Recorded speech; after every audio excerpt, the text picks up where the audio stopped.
Today I want to spend some time talking about the quality issues I have found with this watch. This is the SNXS79. I bought this watch together with another watch, another Seiko, and the SNKL29. I already made a video about what quality issues I had with that one, and I thought it was rather telltale that I bought two watches from Seiko and from different dealers, but at the same time. And I got two, examples of shoddy quality control.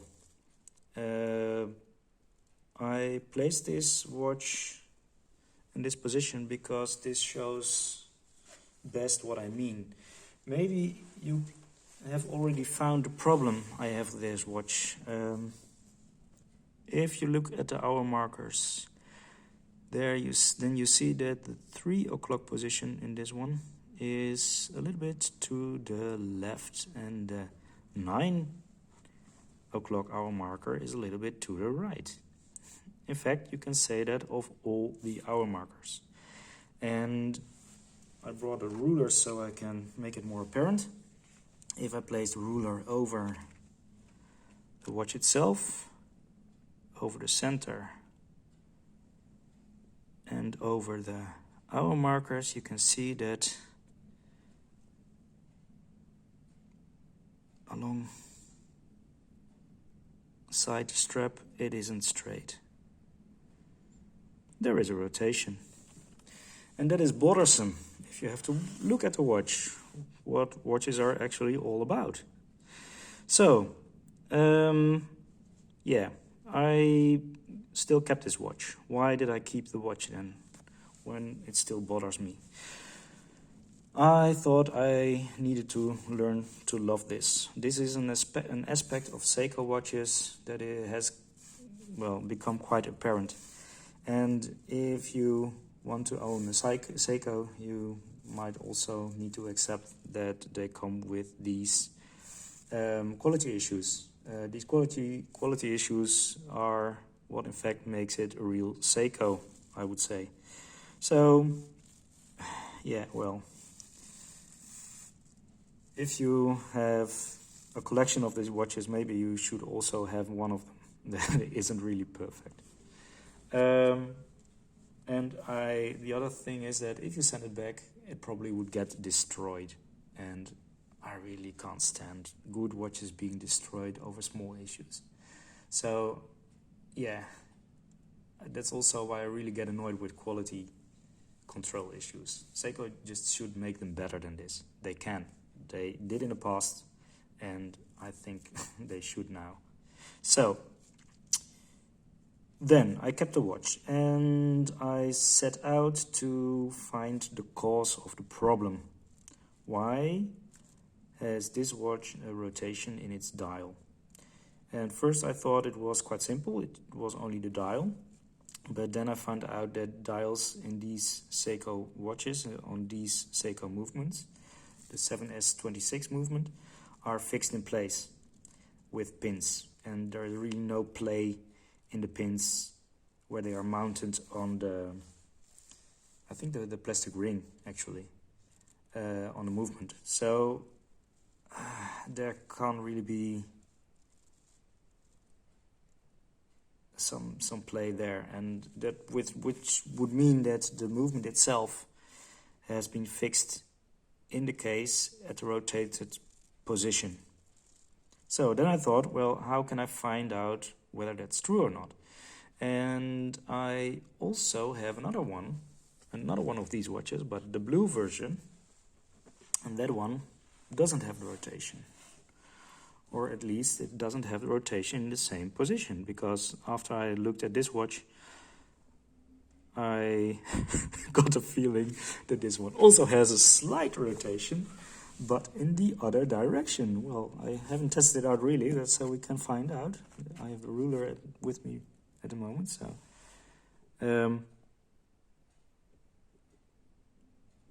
It's not so easy to do. Well, I think the jury is still out on this one, but there is, I really suspect a slight rotation in the other direction. So then I thought, well, what is fixed in place that you can measure about these watches? And I thought the cases all have the same measurements. So if you take the lug tip to the crown, the distance of that, so the distance of the lug tip to the crown, and you measure that, you might find out whether there is might be a problem in how these cases have been milled and where the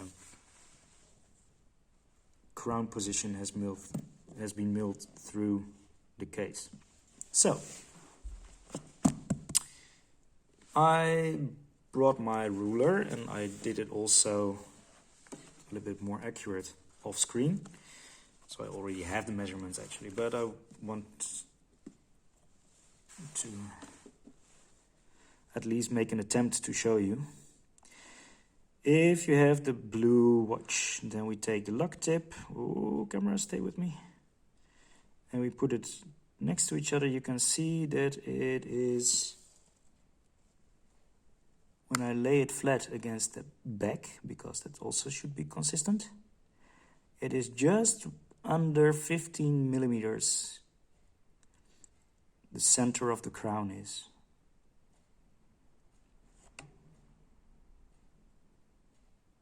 So if we do the same thing above, because two measurements are always better than one, we should get almost the same results. And do we get the same results? Well, actually, I would say yes, we do get the same result. So let's say that is 14.9 millimeters, that distance. Here we have the same. We do the same, exactly the same. Put it on the back on the lug. Place it flat on the side of the case, and you see it's over. It is actually over the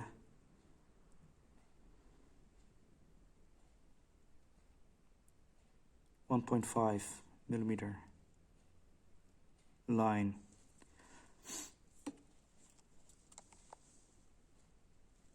Oh, camera, please. Don't fail me now.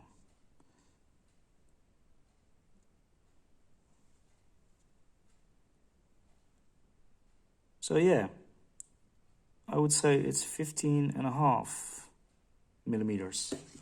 So there's a difference of 0.7 millimeters, and that doesn't sound very much, but it really gets apparent if you look at the watch. At least to me it does. Yeah, I wouldn't want to throw a watch away over this, but still, there is a rotation. And I will include a picture as a thumbnail that also shows the rotation drawn out. I hope this has been informative. I found that these rotations, which I encountered before, I sent watches back because of this rotation, because it was really getting out of hand. This is still just a minor nuisance, but nothing more. But there was another watch I got. I don't know what type it was. I think it was an SNK613 or 17. I don't know. But it was the same as the SNK. Oh yeah, the SNK 615. The same style of that watch. And that watch had a much bigger rotation. It was really, well, really off and really awful, and I sent it back. So if you want to buy a watch like this, if you still like Seiko like I always have done in the past, then please look at what you buy. Check it if there's something wrong with it, so you are able to send it back in time. That's it for now. Thank you for watching, and bye bye.